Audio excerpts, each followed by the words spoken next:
Greetings. You are on a tree today because I have a very special guest who is going to share with you the absolutely unique way how to grow your business. In case you don't know me, my name is Mohammed Siddique. I'm the host of Growth Hacking Show from Atlanta, Georgia. On this episode, my guest is Jennifer Glass. She is the CEO of a Business Growth Strategies International from New York. She has been helping other businesses to grow for over 13 years already. And in fact, when I was speaking with her, I said, what she's going to teach us? I was so ignorant on my. She shared with me one strategy, how she was bypassing everything else and going to the board of directors and proving them with the results, how they can actually see her results first before they even actually hire her. And we are going to ask her to spill the beans out of for the success strategies so that way you can actually explore your own business. So please join me to welcome Jennifer Glass. Jennifer, welcome. Thank you so much, Siddique. I'm thrilled to be here this morning. Jennifer, let me start with this. Where were you? What happened? Who you were surrounded with that inspired you to help other businesses to grow? So, easiest way is I like to call this my journey. Several years ago, before I really got into what I was doing, I was working at a Chinese restaurant. I was making a whopping $8 an hour. It wasn't a whole lot of money.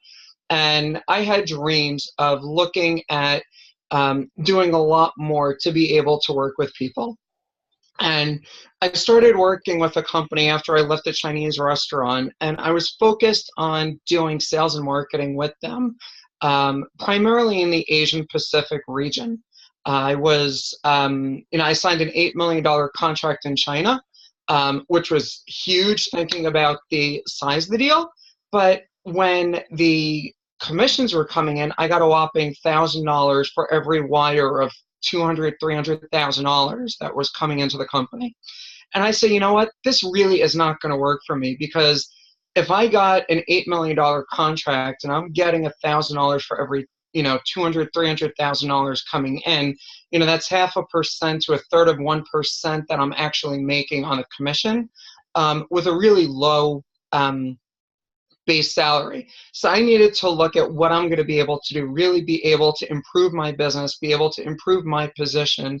I was getting married shortly after that point, and we needed to be able to have what we needed to do in order to be able to start a married life together, to be able to eventually start a family. So what I ended up doing was I started investing in myself. I started reading a ton of books. I started listening to a bunch of different gurus and mentors and people like that were out there.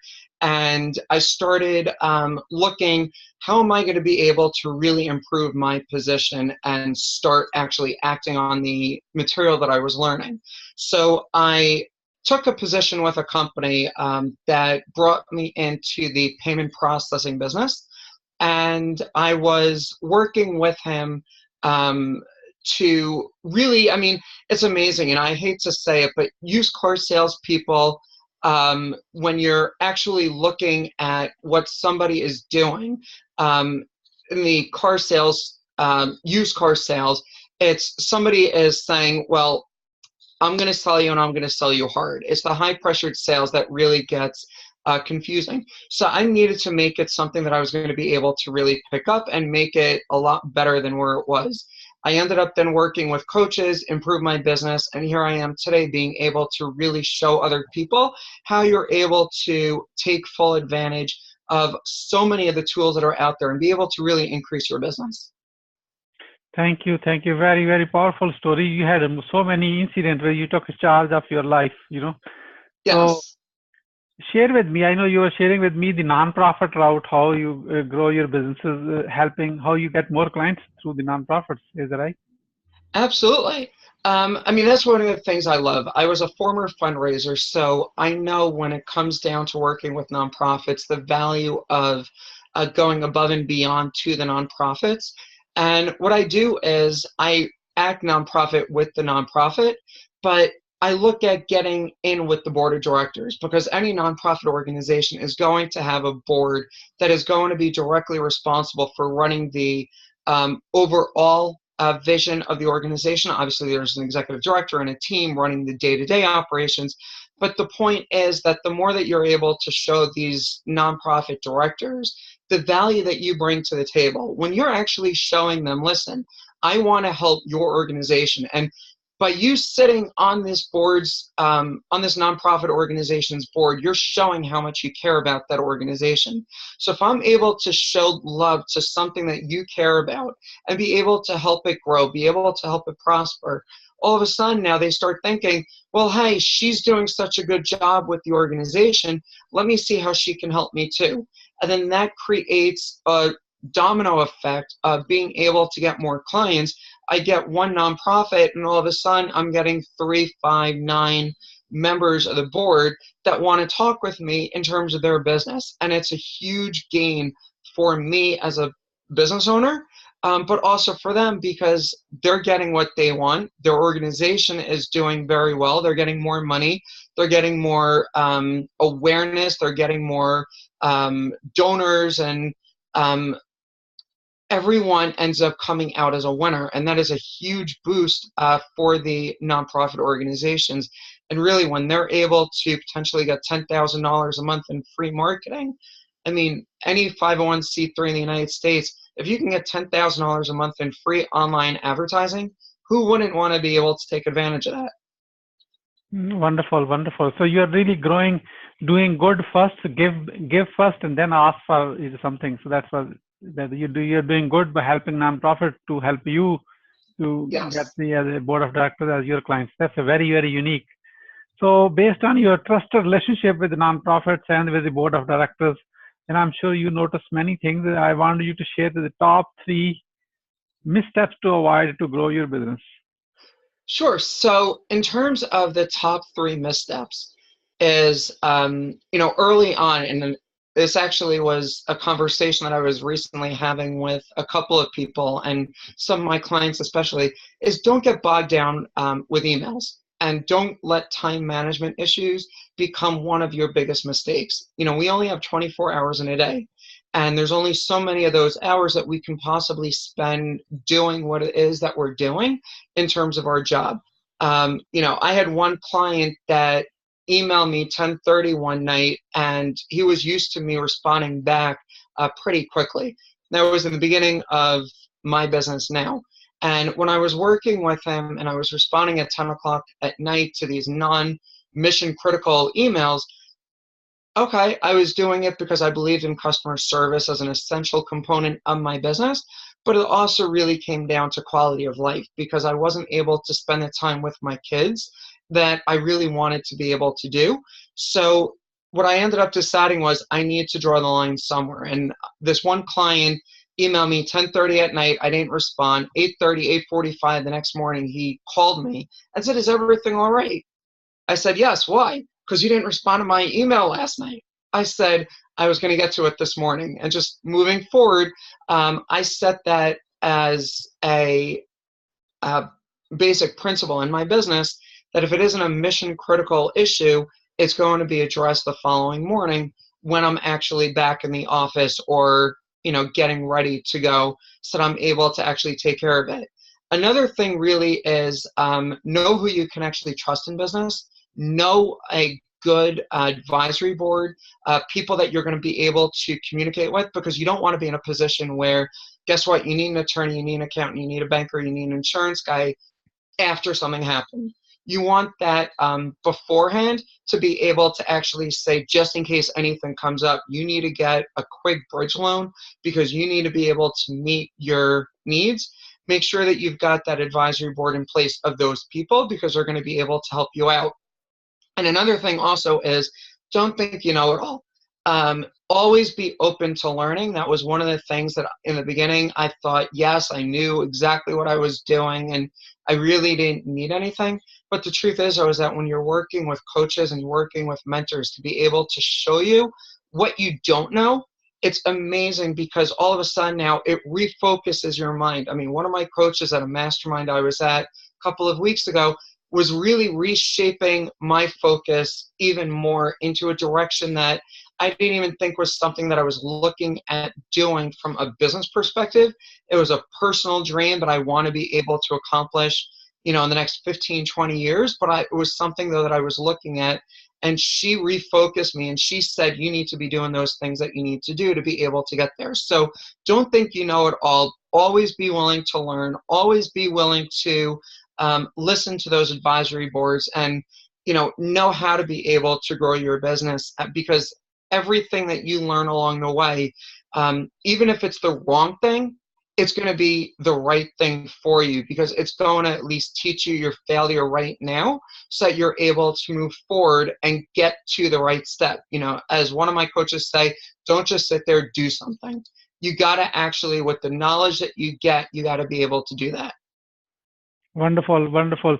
So time management. So set your priorities, how you respond. Have the not having the coaches, so that way you are really working on your blind spots and you don't know what you don't know, and know it all. I love it. So life is learning is forever. So we got to be learning forever. So that way I am on this learning from you, Jennifer, right now. So that's my way of learning from the other people's experiences.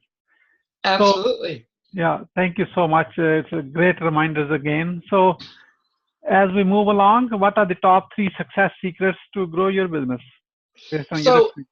Right. So the biggest one is know your mentors and coaches. Make sure you've got mentors and coaches, because they're going to be the ones that are going to be able to really help you grow your business. When you're in your business, you're so bogged down with the daily grind. You need to be able to see outside of that circle, and that's where the advisory board and the coaches come in. Another big one is also looking at partnerships and joint ventures. I can't tell you how many relationships I've gotten, really long-standing clients. I mean, I've had clients that have been with me going on 15, 16 years, from when I bought my portfolio out from where I was in the merchant processing industry before, because of those partnerships and JVs. That is an incredible value. And when you're able to really work a joint venture partnership, and when you're able to work networking relationships, and again, it's not networking in the sense that I'm going to go to you and give you my business card and say, let's have lunch. It's actually offering value. And like I said before with the nonprofits, it's offering value first and then getting back later. Everything has to be that way. So a secret to success is being able to give value first, because the law of reciprocity then kicks in and you're able to get so much more back as a result. And then another one is also making sure, especially if you're a B2B business professional, looking at what you're doing on LinkedIn. I mean, if you're actually using LinkedIn professionally and you're not using it, oh, hey, it's a resume and all of that stuff. Guess what? I mean, I talk to so many people and I look at their LinkedIn profiles. I did this from here and I've got these bullets, and it reads like a resume. I love looking at those people because I can show so much more value extremely quickly, because all of a sudden you change up a couple of things in there and now people are actually coming in and saying, I want to work with you, I want to work with you, I want to work with you. It all comes down to the keywords in your LinkedIn profile. You ever go to Google and you type in someone's name? What's one of the first couple of sites that come up? LinkedIn. LinkedIn is so SEO'd. We need to be looking at that. We SEO our websites. We SEO our, anything that we can. But we forgot about SEOing our LinkedIn profiles. And for those of you that don't know SEO, it's search engine optimization. It's all about keywords and things along those lines that you need to be looking at in terms of being able to say, how am I going to be able to get in front of my ideal prospects? And when you're actually paying attention to putting the keywords into your LinkedIn profile and getting how you're going to be able to do that so that people are going to come to you and they're going to actually want to work with you instead of you having to reach out to them, it changes the relationship. It changes the dynamic, because now it's an inbound lead. It's no longer outbound prospecting. I've gotten a lot of business that way, and that is definitely one of my secrets to success, along with the mentors and the partnerships and JVs. Oh, wonderful. Thank you. So you gave your secret sauce out already. So thank you so much. Value first, right? Yeah, absolutely. You are proving it. So how business growth strategies international is growing right now? So there's a lot of things that we're doing. I mean, joint ventures and the partnerships are definitely one of the big things.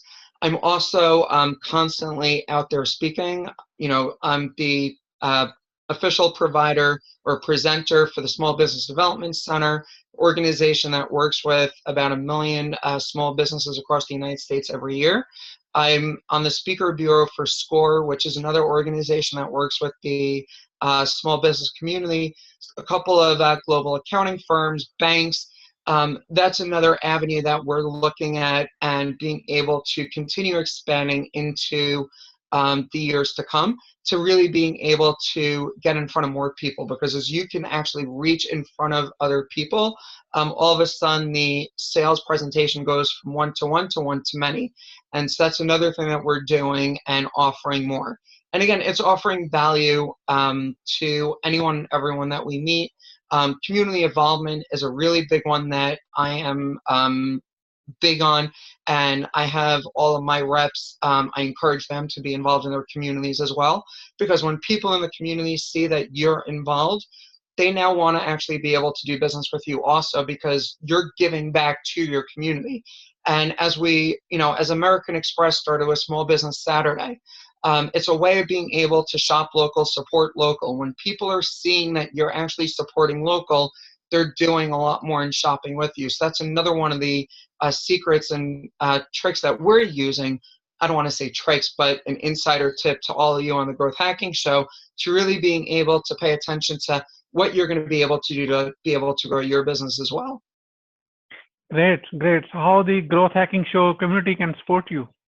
It's really getting the word out there, you know, paying it forward and looking me up, getting involved. And if there's a way that somebody is able to actually connect with me, that is ultimately going to be a huge benefit. When somebody is saying, you know, hey, let's connect.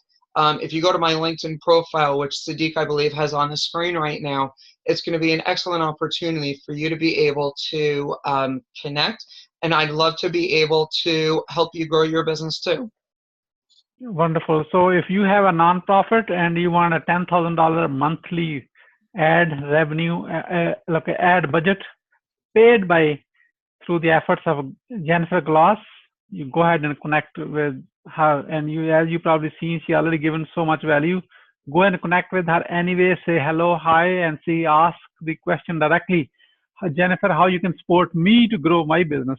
Just be selfish. It's okay. Ask it. Yes. Be selfish. Ask away. Yes. Thank you so much. Thank you so much for sharing everything with us.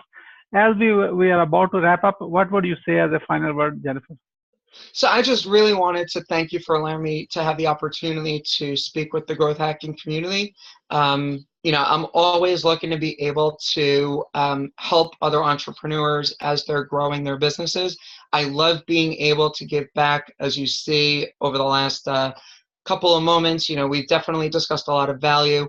I want to be able to continue doing that. I want to wish you all you know, much success in whatever it is that you're doing in your own business. And, you know, as we always look, different times of the year, there's always holidays coming up, you know, take advantage of it. Look at how you're going to be able to transform that holiday into something that's going to actually be good for you and good for your community as well. Thank you so much, Jennifer, for sharing your wisdom with us today on the behalf of Growth Hacking Show community and our entire team. We really appreciate you. This is Mohammed Siddique signing off from Atlanta, Georgia. Wishing you good luck, good sales, and I do have a path cross again with another amazing guest. Until then, all best wishes. Thank you.